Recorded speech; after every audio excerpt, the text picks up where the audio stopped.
This conference will now be recorded.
Good evening, Captain.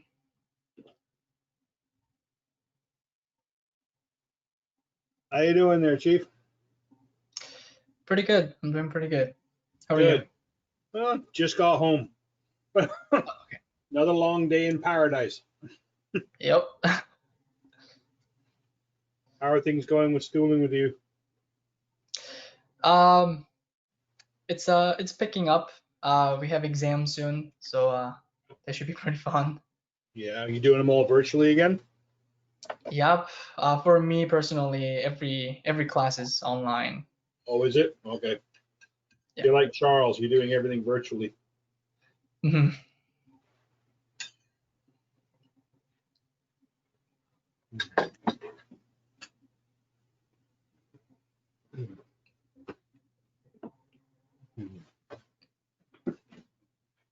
Now you live in London too, right, though? Yeah. Yes, Yeah. sir, I do. Yeah. I know that was a big thing for Charles this year. He's like, well, he went home, when COVID hit, and then, finished his first year. And then when he found out that the second year was all going to be online, it was like, you know what? I may as well just stay at home here in Brampton or wherever it is he's living and not pay for residence again and do everything online. Just, live with mom and dad for free. Yeah, for sure. You know? It's yeah, like it's ridiculously expensive to live Oh, out. yeah, exactly. Like it's just insane. Mhm. Evening, Mr. Savage. Sorry, I'm trying to scarf down my supper while I got 2 minutes until the kids join. Hmm. Oh.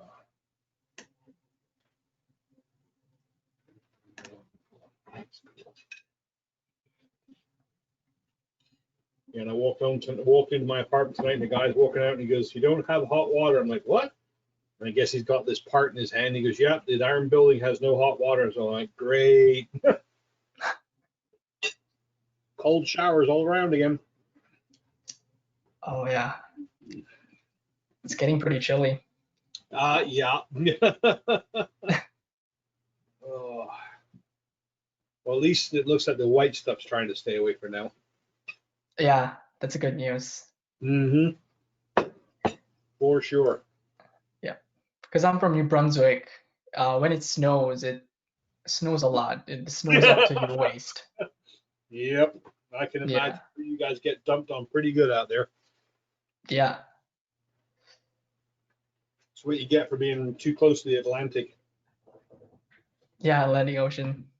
Yep. It's funny, my sister went out that way a few years back, and it was the first time she'd been out there. And we grew up in England, right on the coast. And she said That's cool. the first thing that hit her was the smell of the sea. And she was like, how it reminded her of where we grew up in England, because you have there's that smell in the air from the sea rather than just being fresh water. And Yeah. oh my gosh, because I was transported right back to where we used to live in England, because it's just that entire aroma. She was, I didn't realize how much I missed it. Yeah, I miss it now too. Yeah. Well, I'll shut up and I'll let you do your stuff. All right. Should I hit record? I think. I think if everyone's here that's supposed to be here, it's safe to hit record and start your class. All right. Thank you, sir.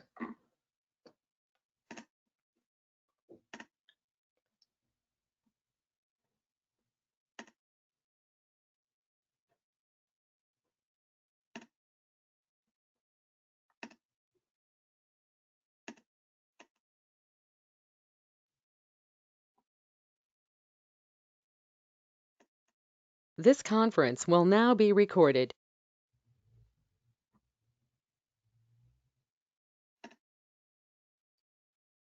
All right. I guess that worked out somehow. All right. So hey guys, my name is CV Huang. I'm a new member of the 27 Air Cadet Squadron. So pleased to meet you all virtually, of course. I'll just tell you a little bit about myself. I'm a former cadet. I was a cadet like you. I was in 333 Lord Beaverbrook Air Cadet Squadron in Fredericton, New Brunswick. And there I did my glider training. So that's me on the left, and that's me. That's my instructor for that day on the right. We're just kind of stretching to ride gliders. And then after the glider, I got the power scholarship. So I was able to fly in a little airplane around New Brunswick for that summer, which was super cool. And I got my pilot's license. So hopefully you guys will be able to experience similar exciting stuff like that through Air Cadets. Okay, yeah. Oh, yeah, sorry. I guess today we're going to be looking at EOM 260.01, explain aspects of air traffic control, or ATC. So objective is that by the end of this lesson, you guys will have discussed. Of course, we won't be really discussing, but you guys will learn about and appreciate what ATC does to pilots and other people who are working at airports. It's important because you guys may learn about this in more detail, in more full depth when you actually go to summer camps or if you are doing glider or power scholarships. And also, I actually have a flight instructor who is an air traffic controller. So yeah, he does this stuff every day for life. And I think it pays him well. So it's a pretty good future job prospect there. Okay, so teaching point 1. Explain the role of an air traffic control at an airdrome.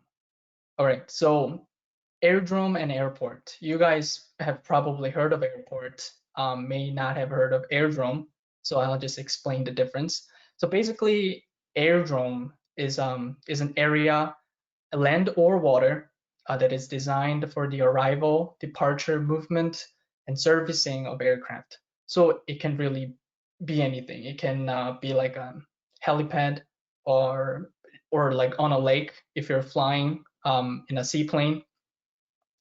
An airport is basically any aerodrome with an airport certificate.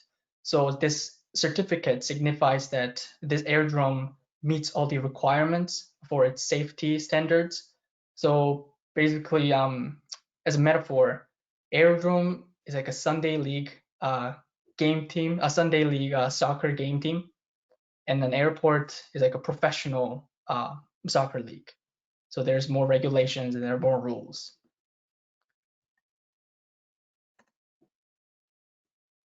Yeah, on the left here, we have a picture of an aerodrome, and on the right, we have a picture of an airport. As you can see, airports are usually more busier. There are a lot more scheduled flights going on. An aerodrome is kind of like anyone really can use whenever if they're being safe, of course.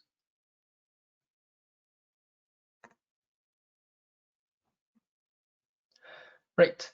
So let's look at the role of the air traffic controller. So ATC system is basically a network of people and equipment that ensures the safe operation of commercial and private aircraft. So ATC, their primary concern, their immediate concern is safety, is the safety of pilots, is the safety of people working there so that nobody gets hurt and we all fly safely. And while doing that, their job is to give directions to people, including pilots, so that there is a smooth operation and you can efficiently minimize delays. So their main responsibility is to organize the flow of aircraft. So using that soccer metaphor, ATC is basically like the referee. They will tell you what to do. They will look at you and see what you're doing and see if you're breaking any laws, things like that. So ATC, they coordinate the movement of air traffic to certain that planes and other things are within a safe distance apart. So they're there to prevent collisions between aircraft, like two aircrafts, and then an aircraft and an obstruction, like like the tower that ATC is located in, or any buildings around the airports, or they're preventing collisions between aircraft and vehicles on the maneuvering area. And in addition, ATC also informs pilots about changing weather conditions, especially when it comes to wind shears or changing a wind direction. Because as a pilot, when you're landing in a flight, when you're operating in an aircraft and you're trying to land, it's important that you land with a headwind. So the wind is blowing towards your the wind is basically blowing in front of you or towards you, hitting it in your face. And it's important that you always do this because it's safer to land this way. So I am pretty sure I've had a couple of instances where ATC, when I was trying to land, ATC informed me of any wind direction changes. Sometimes they would actually change the runway altogether so that we would keep headwind to ourselves, or if a like super large aircraft had just passed by before me, they will inform me that you may experience some turbulence, so be careful of that so that you don't lose control of the aircraft. So yeah, ATC authorization, it's basically an ATC clearance. ATC clearance is an authorization from the ATC unit so that you can proceed within controlled airspace under specific conditions.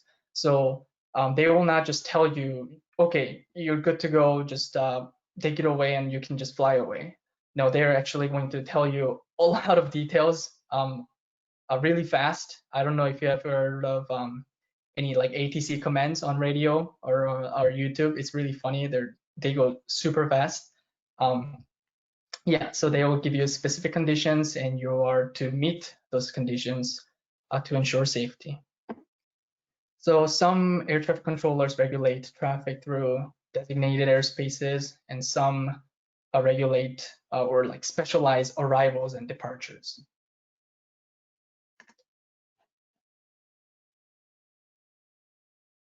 Right, confirmation of teaching point 1. Right, I have a question for you. And the first question is, what is the ATC's immediate concern? You guys can send me a chat or like unmute yourself.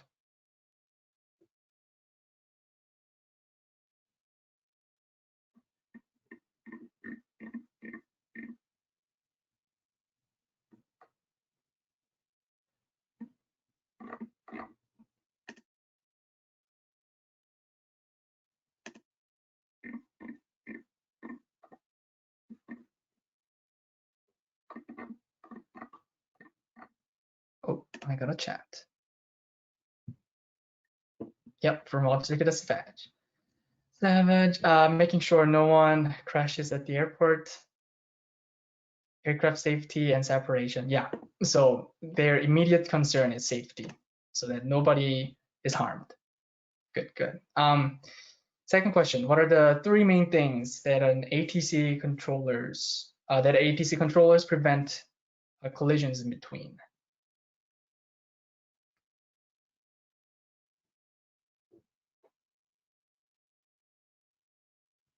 Anyone?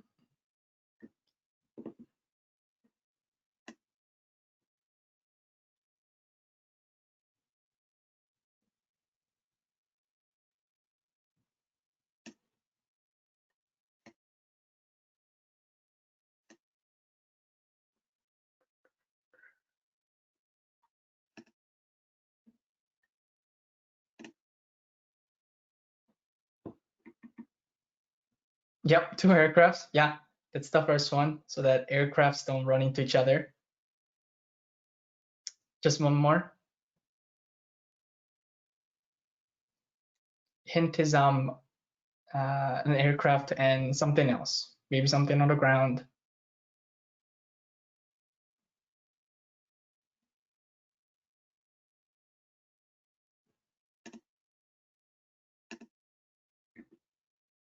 Yeah, exactly. And people and vehicles on the runways. Good, good. And third question, the last question for teaching point 1. What is an ATC clearance?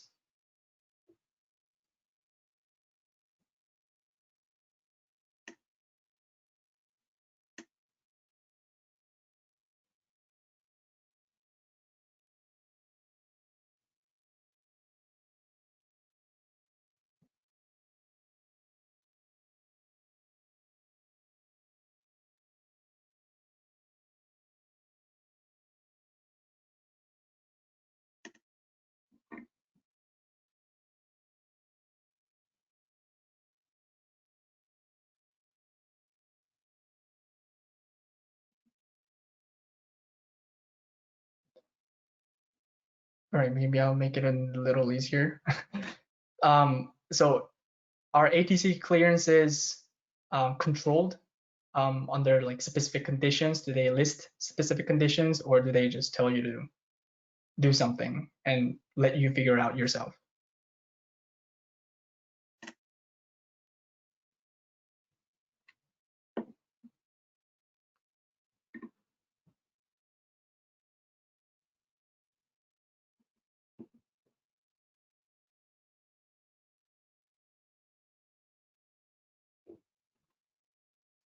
Yeah, exactly. They have conditions. They'll give you specific conditions. Yep, they tell you. They tell you exactly what you do, really, step by step. Good. Let's move on to teaching point 2. Right, teaching point 2 is provide a basic overview of radar technology used in ATC. So radar is the name radar is an abbreviation for radio detection and ranging. To operate a radar has a transmitter so that it receives transmitter so that it can send out signals and an antenna so that it can receive signals from other aircrafts or ATC. Usually they will have a screen or scope that display these information. So the principal uses of radar in aviation they're used by ATC. You can use them in your aircraft to fix your positions in flight, so that you're making sure you're flying towards the right heading so that you don't get lost. They're detecting thunderstorm activity. I'm pretty sure if there's a thunderstorm coming, your radar will be glitchy or it will have problems and you'll be able to tell. So it's like a warning. And fourth, approaching and landing guidance to airplanes, which is really important so that right people are making right decisions so that you guys can land and depart safely. So the use of radar in ATC, it basically increases the utilization of the airspace, and it permits expansion of flight information services such as traffic, weather information, and navigation. So that was a short teaching point. As you can see on the left here, we have an example of what you would see on a radar scope or radar screen. And on the right, I think it's a plane that is specialized in radar so that it's receiving and transmitting signals. Right, confirmation of teaching point 2. What does the abbreviation radar mean?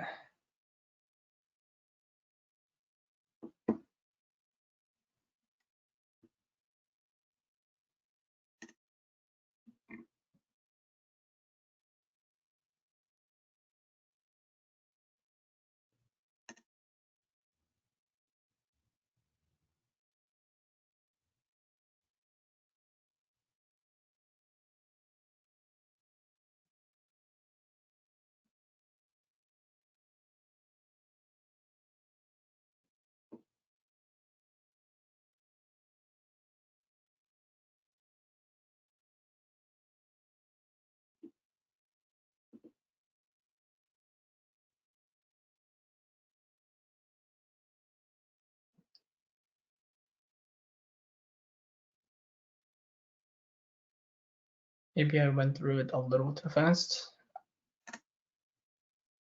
Sorry, the screen. So radar, the abbreviation means radio detection and ranging. Oop, radar is satellite that shows.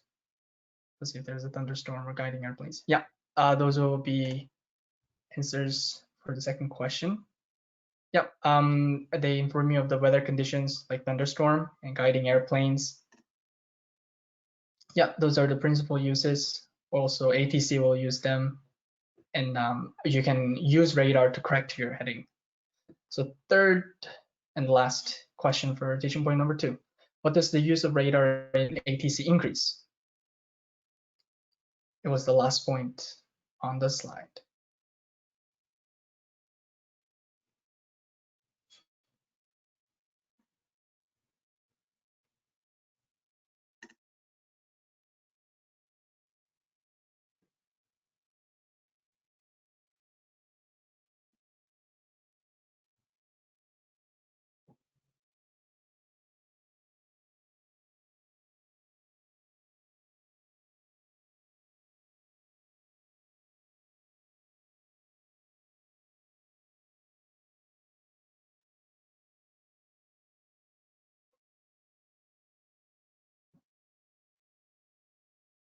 I'll just give you a couple of more seconds.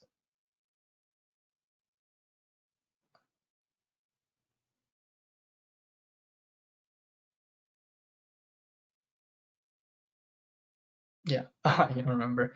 Yeah, it basically increases the utilization of airspace. So pretty much means what you guys already discussed or told me. Good job. All right.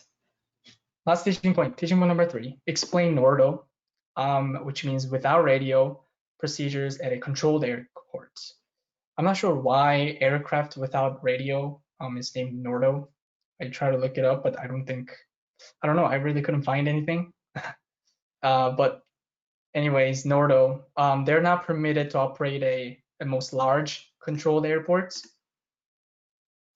Yeah, with a lot of scheduled air carriers, but they are permitted to operate in less busy controlled airports. So if you want to go into a really like international airports per se, like they're super busy, so you would have to have a radio. And if you don't have radio and you're permitted to operate in that less busy controlled airports, you'll be directed by visual signals. So they'll flash lights at you, and you won't have to remember what those flashing light means, or like steady lights mean. Right, so prior to initiating a Nordo flight, however, you, as a pilot, you should contact the control tower to inform controllers of your intentions and to secure a clearance for operation. And so they will know that you are coming, they'll be expecting you. And in order to do this, one of the ways you could potentially file a flight plan.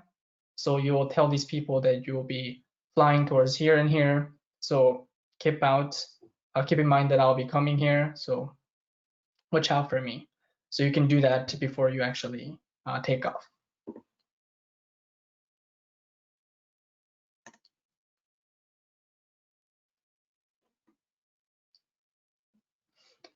All right, explain Nordo procedures at a controlled airport. So these are the signals that are used to signal to tell you what to do. The ATC will tell you, the tower.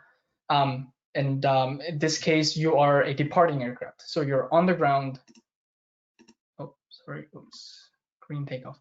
Yeah, yeah. So you're on the ground, and you're just roaming around the airport, and these are the signals that will be used. So flashing green means you're clear to taxi.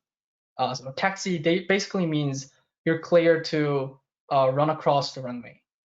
So you're allowed to move over the runways or taxi areas. Steady green means you're clear for takeoff. It's pretty basic, kind of like driving.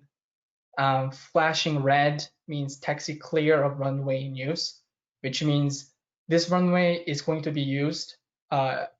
So you need to get out and taxi away from this runway. And steady red light means stop. Again, it's pretty self-explanatory, just like driving. Flashing white means return to a starting point at an airport. And blinking runway lights means the vehicle and pedestrians are to vacate the runway immediately. So blinking runway lights will be towards non-pilots, really.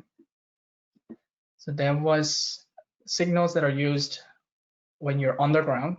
So now we're going to look at the signals that are used when you're in the air or you're about to land, most likely. Right. So a steady green light, it means clear to land. Pretty simple. And there is steady red light or red flare, which means do not land, but you can continue in circuit, but then you will have to avoid making sharp turns or climbs. It's basically saying don't land, just just kind of chill out in the air, but don't make any sudden movements because that could be dangerous to other airplanes. The third would be flashing green light. That's a recall sign. So maybe the tower was like, maybe you should not land right now. And now when they flash green light at you, they're saying, okay, we're ready for you to land, so return for landing. And there's alternating red and green light, most likely in the US. It means danger, danger as in maybe there's a danger of collision, obstruction. There's a soft field, so runway is not paved. You're maybe landing on the grass, or runways are not smooth. Maybe there's an ice on runways. So alternating red and green light, it doesn't mean that you cannot land here. It means just approach with caution, and we will tell you if you can land or not with red and green when you're that close to actually landing. So, and there's flashing red light. It means airport unsafe, do not land. And red pyrotechnical light, it means just disregard every instruction that we have given you previously and don't land for the time being. So those are the signals. And for a teaching point confirmation activity, I'll just ask you a question. Right, so you're in the plane on the ground, and you see a flashing green light. What does that mean?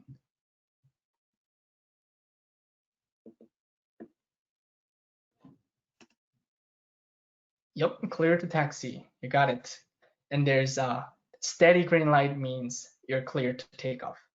How about you're on the ground and you see flashing white light?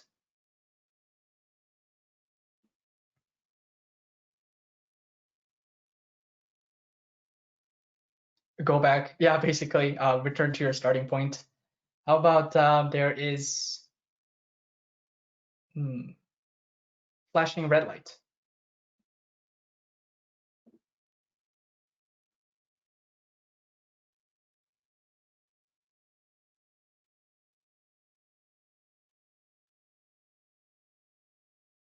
Not clear for taxi? Yeah, it's got something to do with taxiing.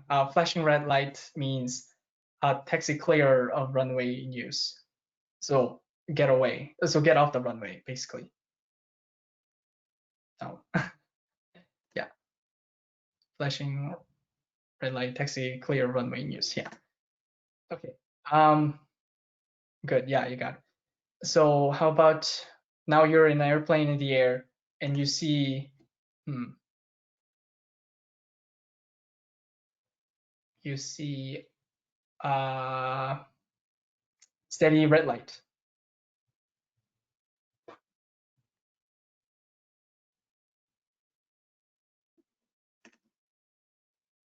Yeah, basically don't land, but then there is something else you could do in the meantime. Like what should you do?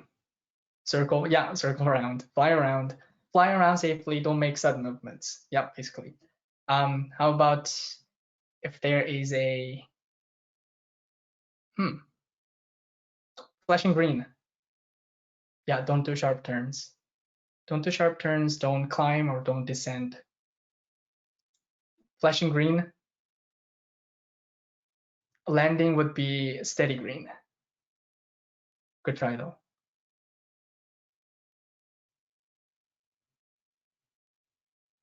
Remember, flashing is like, it's flashing because it's wanting your attention. You can remember? Yeah, that's a fine. Flashing, land here. Yeah, basically it's calling you.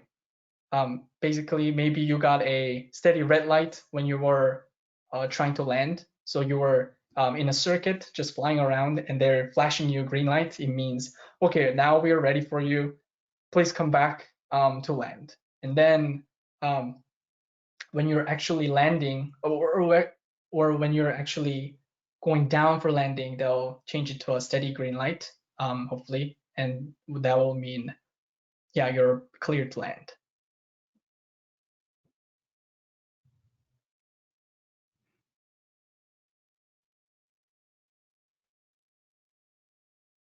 It's literally only CPL.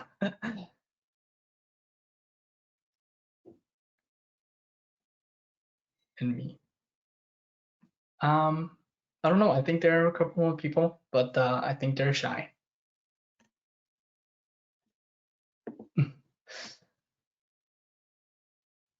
All right. To conclude. So yeah, this lesson was so that you guys are more able to appreciate and understand the role of ATC, so that you could maybe use them in the future when you're actually getting your pilot's licenses, or you're doing FML flights, or maybe you want to be an ATC controller. So if you want to know more about these kinds of stuff, I always recommend From the Ground Up book. I have that book. My dad kind of took it from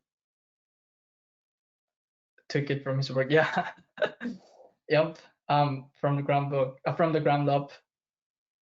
Yep. You'll most likely read this so many times when you're getting your GPL.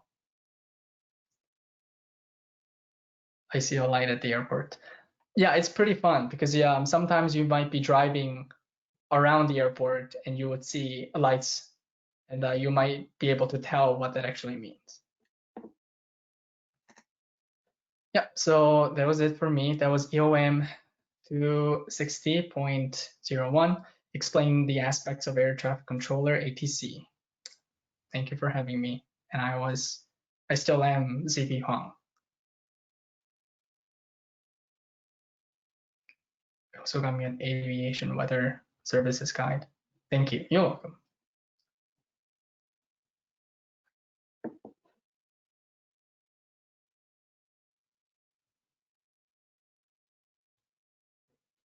A really quick fun fact.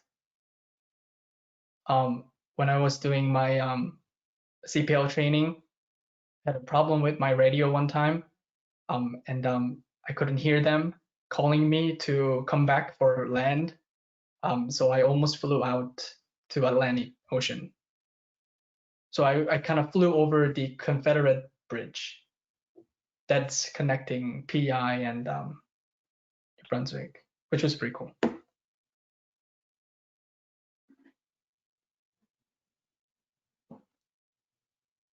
Yeah, it sounds cool, but at that time I was like, what is going on?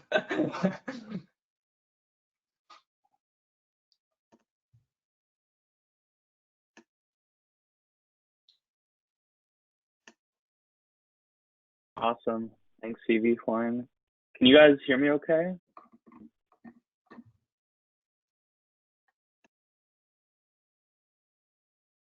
Yeah, I can hear you just fine. Okay, perfect. Awesome. Cool. So let me just share my screen. How are you guys doing? Do you need like a 2-3 minute break, or do you guys want to go straight into my lesson?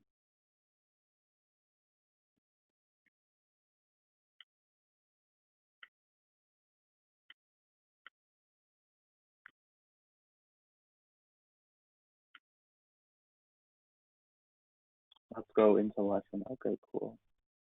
Just share it.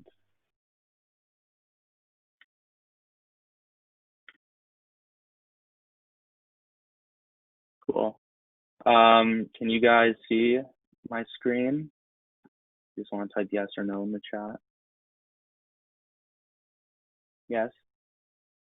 Okay, perfect.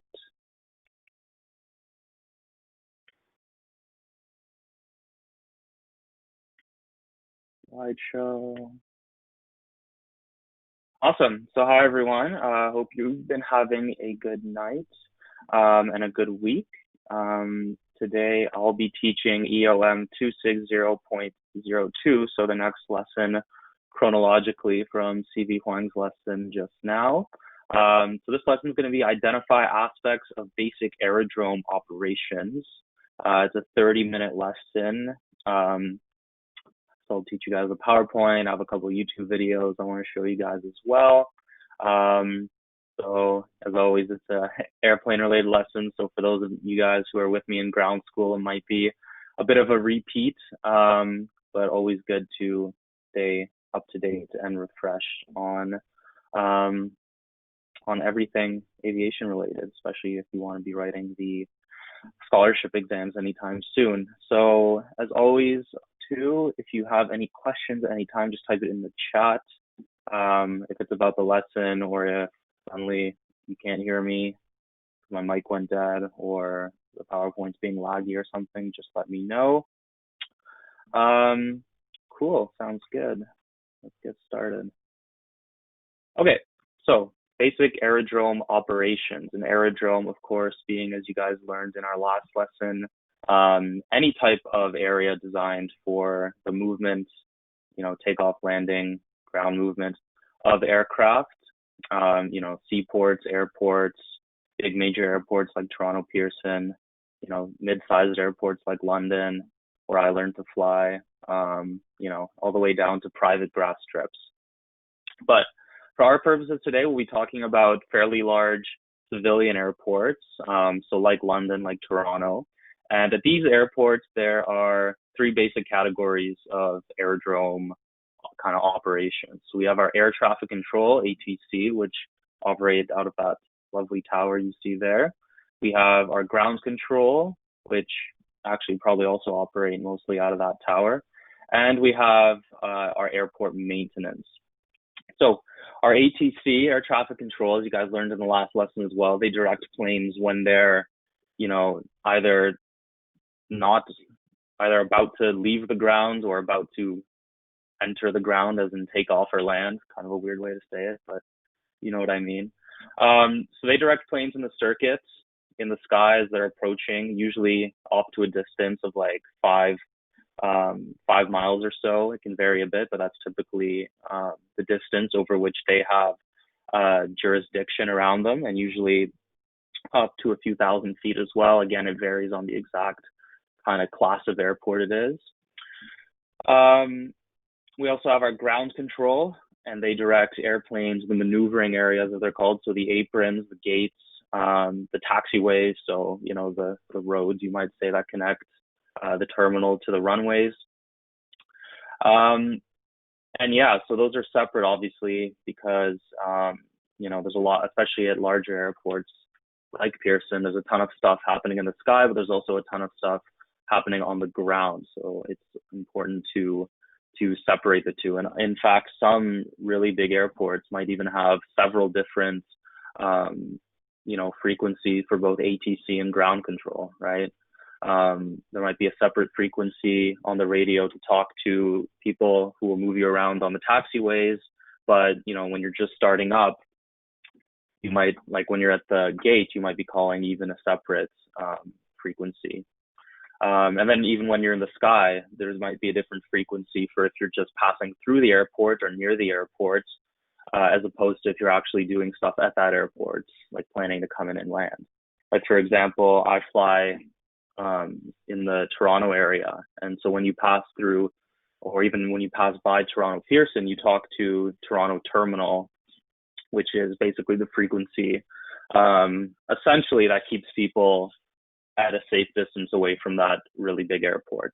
And that's as opposed to talking to the control tower, who would actually maneuver me properly within the airport if I was coming into land. Cool. And then, so lastly, we have airport maintenance.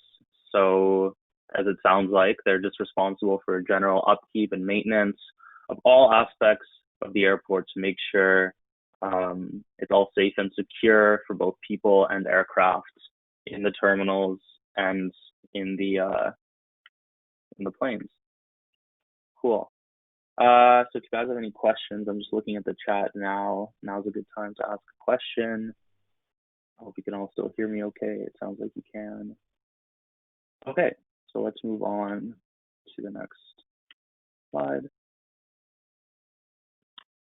Okay, let's talk about the role of ground controllers. So, as I mentioned a bit in the previous slide, ground controllers provide landed aircraft or airplanes that want to be taking off soon with directions to the gates or to the runway via the appropriate taxiways. And so there's a few reasons why planes can't just do this themselves. So number one, as I touched on a bit, at large airports, you might have like a really intricate taxiway system. That's kind of hard for a pilot who, let's just say, flies into that airport once or twice a month to remember properly, right? So they're going to need someone to be directing them around these taxiways in a safe manner, because they, especially at night or during bad visibility or bad weather, they might have no idea where the terminal even is. So they need to be directed properly via those taxiways. And obviously, they need to know the appropriate time to cross a runway, for example, or cross a taxiway where another plane is going to be crossing through soon. So that's what importance be talking to ground control as well. But then also kind of tying into that is that large planes tend to have pretty bad visibility on the ground when you're sitting in the cockpit as the pilot, right? Because, you know, obviously these planes weren't designed like cars per se, where it's supposed to be easy to see, or fairly easy to see 360 degrees from the driver's seat. You know, planes were designed to have good visibility in the sky and maneuverability in the sky, not on the ground. You know, so obviously sitting in the cockpit seat, you can't see behind you, you can't see too far out your left and right side sitting in the cockpit. And, you know, it's hard to even see directly in front of you sometimes, because look at this plane, for example. If you're 25, 30 feet off the ground, even seeing directly over your nose might be quite difficult. And when you're talking about, you know, gates that have very precise areas where you're supposed to park the plane, you know, you need to be precise within like 5 feet. So that's where, you know, ground controllers on the radio and our marshalers, like you see in this picture, really come in handy. Yeah, I think in like a 747, as the pilot, you're easily like 100 feet off the ground. So not very good visibility. So yeah, you have your ground control on the radio, but like I said, you also have these marshalers as well.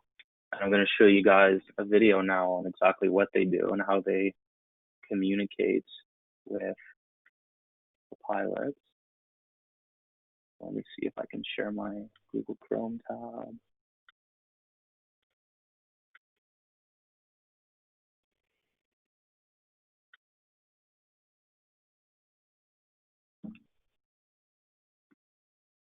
Okay. Can you guys see it okay?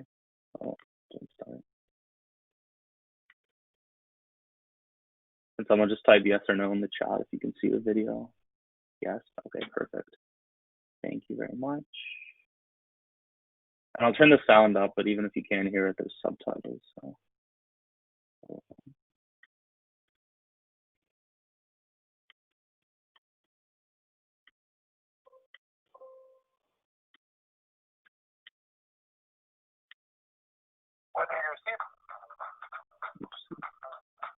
Sorry.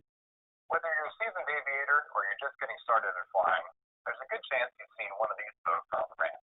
He is the aircraft marshaler.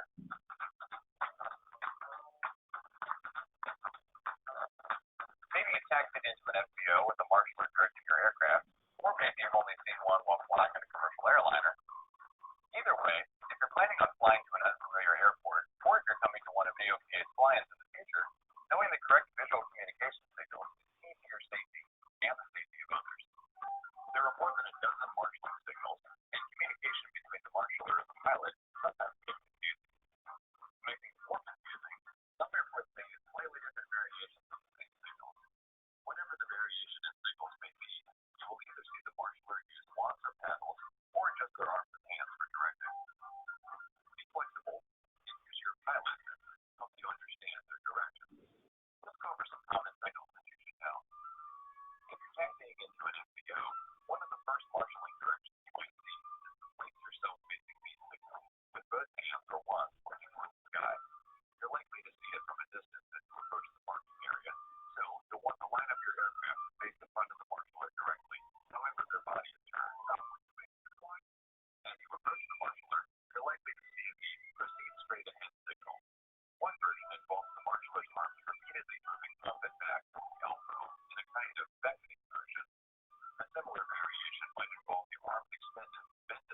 mistake to cut the engine signal as a threat to your life, the marshaller will move one of their hands or arm horizontally across their neck, starting at the opposite shoulder, signaling for you to shut down the engine. You might see the marshaller give you the signal for inserting chocks right after this one. This signal can be down at the waist or up above the head. All these signals got you feeling confused? Well, that's okay. There's a signal for that too. If you're not sure what the marshaller is saying, follow these steps. First, check that you're in a safe environment. Then, give the marshaller the universal confusion signal by shrugging your shoulders and putting your hands up. This will convey to the marshaller that you are unsure of their instructions. If after doing that you still have no idea what they're signaling, shut the engine down and have the marshaller approach your aircraft to make sure you're following their exact directions. These are certainly not all the marshalling instructions of me out there, but knowing the basics will help you navigate the ramp a lot more safely. And remember to take a few minutes to review the hand signals listed in the airport operations section of the AIM. Be professional, be safe, and show up to the next FBO or fly-in with a lot more confidence.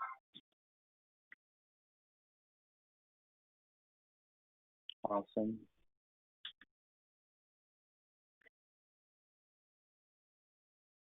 Oh, sorry, was it super laggy? Okay, well, I guess there were subtitles, so you could read it. It was too laggy. But yeah, no, I thought that'd just be an interesting visualization to show how the aircraft marshaling works. So you can see there, even though we're talking about, bigger airports, and that's where you most commonly see, the marshalers, even at smaller airports, you might see them as well. Like that guy was talking. So that video was from the Aircraft Owners and Pilots Association, which is basically like a big like North America wide pilots club. So he was talking about when you come in for their events, you might see one of those. Even when I was learning to fly in here in London, we had a flight center that was very particular about how you park the planes. Like you had to put it exactly on the paint, or else it gets talked to.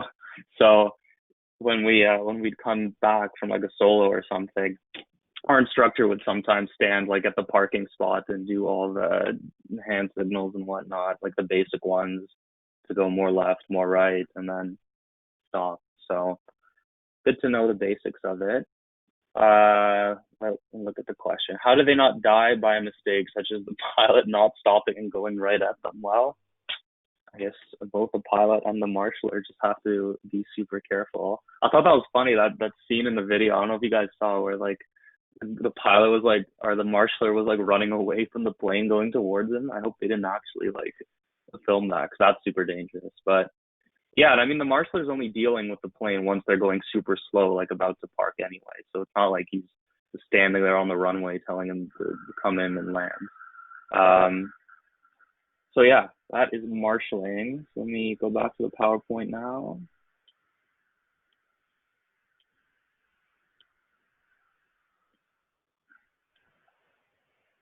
Okay, so that was the role of ground controllers. So let's talk about some ground facilities and services now, of which there can be many at an airport, but here's some examples. So obviously we have, general runway maintenance. So, runway upkeep, making sure the asphalt's all smooth, replacing it when it needs to be replaced, clearing debris, aircraft parts that might fall off, snow, especially during the winter. Obviously, that's a really big one. Runway lighting is super important. We'll talk about that in the next slide. So in the previous lesson, you guys learned about aircraft signals in terms of light signals for planes without radios, but now we're going to talk about the actual physical lights on the ground and on the taxiways that planes need to be aware of at night. Baggage handling, obviously, at bigger airports, something that needs to be done promptly for both loading and unloading, because these airports operate on like very strict schedules, ideally. So that's something that needs to get done super fast. Fuel storage systems, right? So obviously planes can't just land at a Petro-Canada every time they need gas. So big airports tend to have underground storage tanks, and they have like lines that lead directly to each gate, so the planes can just be fueled up there. At smaller airports, there's typically above ground tanks, usually off to the side of the airport, and they have like fuel trucks that drive around and manually fuel the plane when each plane when it needs to be fueled. So in London, for example, they have that, and they're very, very prompt. Actually, I remember landing sometimes, and within 5 minutes there'd be a Shell truck waiting for me when I got back to the flight center. And then de-icing, of course, is super, super important, especially in winter. And the ground school guys in the lesson here will know, will remember our lesson when we talked about the dangers of having ice on your wings, or on any part of your plane, frankly, but especially on your wings, because that can stop your plane from flying if you're in the sky. So that's to say, de-icing is very important at the airfields. That's usually off to the side as well. You guys might remember if you've ever flown to like Mexico or I don't know, Cuba or something during the winter at Pearson. It usually takes forever because the planes have to taxi all the way to the side of the airport and line up and then get de-iced one behind the other, right? They spray that, like at Pearson, it's like that thick green liquid like on the side of the wings and everything. And I guess the idea is hopefully most of it stays on by the time the plane gets in the air so that it doesn't get ice on it. So yeah, lots of different services that planes need, especially at big airports. So here's just, I wanted to give you guys an idea of what these runway lights all mean. So let's just go over a couple of them. So runway threshold and end light. So the runway threshold is the start of the runway. Like when you're coming into land, it's like once you see this line of green lights at the bottom of the runway, you can land anywhere beyond that. And then at the end of the runway, so on the far end, you can see in the distance is that line of red lights. So that means, don't go past that. Runway edge lights. So the side of the runways it says yellow and white here, but I've only ever seen white. Some other important ones. So taxiway lights are blue. So once you land, you go in between the blue lights to get to the terminal. And so yeah, those are the major ones. Obviously, when you're at a super big airport where planes are constantly landing, like Pearson or something, the lights are on all the time at night. But even at smaller airports or like, private ones where they don't have a controller 24/7 or even at all maybe, they usually, some of them still do have lights, but the thing is you yourself as the pilot have to turn them on. So the way to do that is if you're coming in to land at an airport at night and there's no one there, they don't just keep the lights on all the time if it's a super rural or not very much used airport. The way you turn the lights on is what's called the RCAL system, which is on your control yoke, so that steering wheel looking thing in front of the pilot or the stick. There's a microphone button that you'd normally click when you're talking to air traffic control. But to turn these lights on, what you do is you click the microphone button 5 times. And so if you're on the radio frequency of that airport or aerodrome, that should light up all the runway lights. They all just come on like a Christmas tree. And so that's good in theory, but I'll tell you guys a quick story. A couple of weeks ago, I was flying with a buddy of mine that I did PPL with in London. We were flying from Oshawa to London and then back. And basically what happened is he had just gotten his night rating.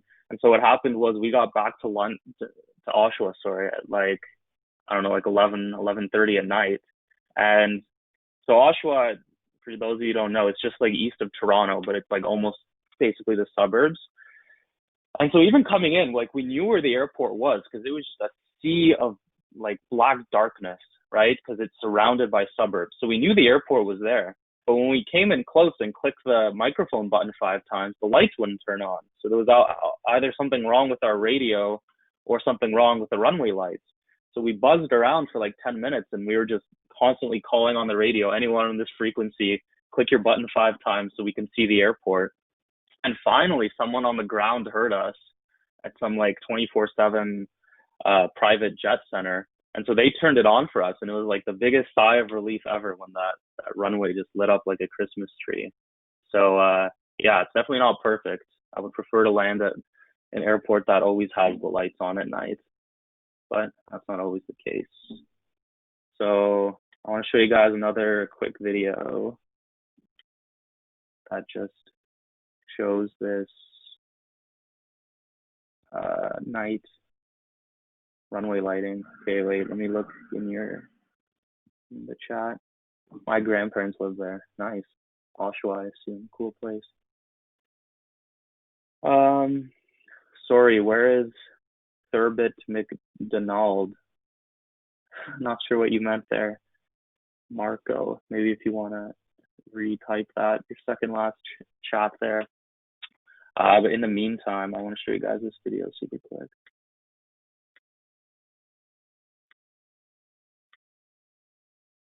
Okay, so this is pilot activated runway lights. And I don't know, maybe we won't watch the whole thing, but I want to just give you guys an idea of what it looks like.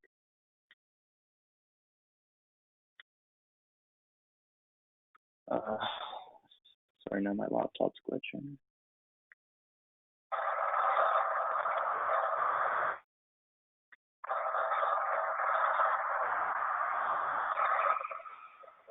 So look how it's just a total sea of black. Like, you know there's an airport there, right? Because you can see everything around it, but you just can't see the runway. And this is at Downsview, which is an airport in like North Toronto. So not quite really the suburbs. There. You see that? It just lights up like a Christmas tree and suddenly everything's there. So look at this runway. Look for what we were talking about, right? You have the green threshold lights at the bottom of the runway, and you have the red ones at the far ends. Then on each side, they're white. And then you also, sometimes you have that blinking white light as well, just so it really catches your eye. You can't miss it. Okay, that's all I want to show you. And then he comes into land and there's a happy ending. So that pilot.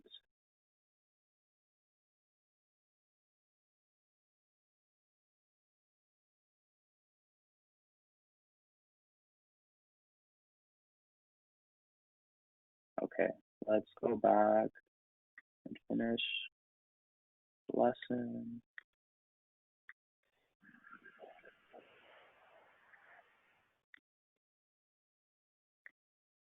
Okay, so that's runway lights.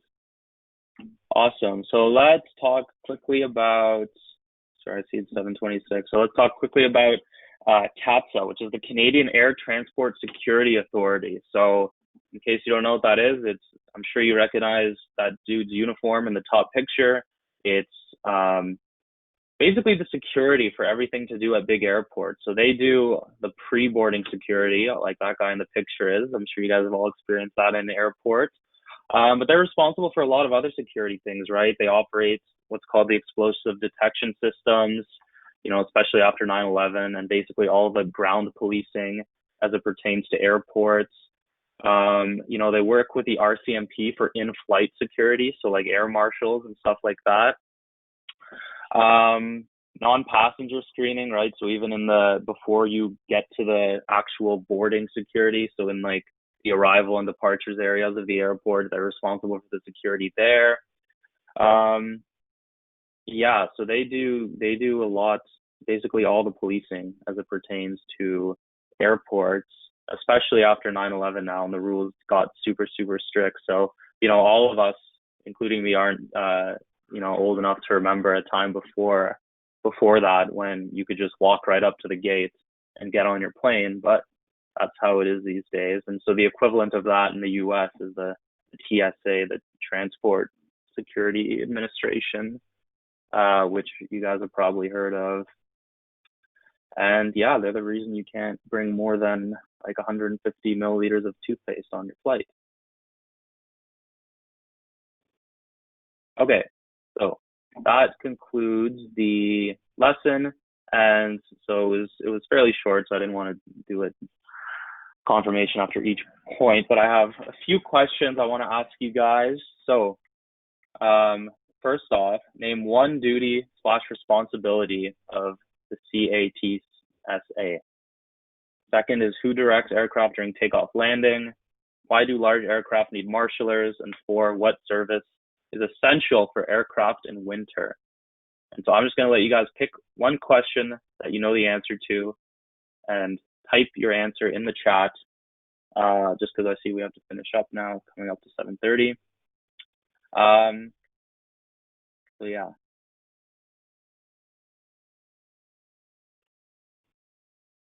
fun. I want you guys to answer at least one question. So what's super important for planes in the winter? It has to do with ice.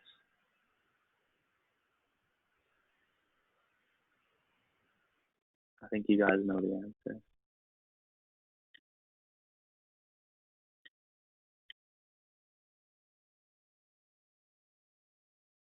Marco, you've sent like the last 12 messages. I know you can answer this question. Dice. De-ice them, okay. Good, yes, thank you. Corporal Gorsak. Like the wings and all that. Yes, very good, very good. Be careful from getting your wings de-iced. Okay, great. Okay, well, it's 7:30 now. I guess we can't do all the questions, but I hope you guys learned something. This was EOM 260.02, and we talked about, of course, identifying basic aspects of aerodrome operations. Once again, I hope you guys learned something useful. If you're not in ground school, but you're interested in aviation and you want to learn more, definitely come out on Sundays at 6 o'clock with Captain Yates and I. And we are the ground school instructors. So if you guys want to learn more, definitely come out to that. We might not be writing the scholarship exams, it seems, this year, but him and I are going to try to administer the radio license exam for you guys at least. I'm trying to get that organized with the government so I can administer that exam. So, yeah, thanks a lot, everyone. And I think you guys are closing now. So I'll sign off and see you guys next time.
I